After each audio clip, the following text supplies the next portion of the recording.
আসসালামু আলাইকুম।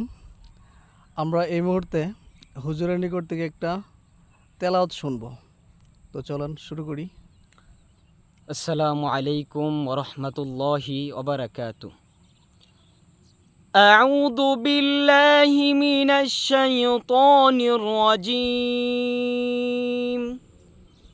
বিসমিল্লাহির রহমানির রহিম।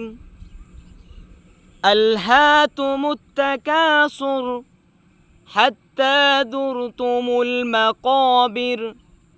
كلا سوف تعلمون ثم كلا سوف تعلمون كلا لو تعلمون علم اليقين لترؤن الجحيم ثم لترؤنها عين اليقين ثم لتسألن يومئذ عن النعيم صدق الله العظيم।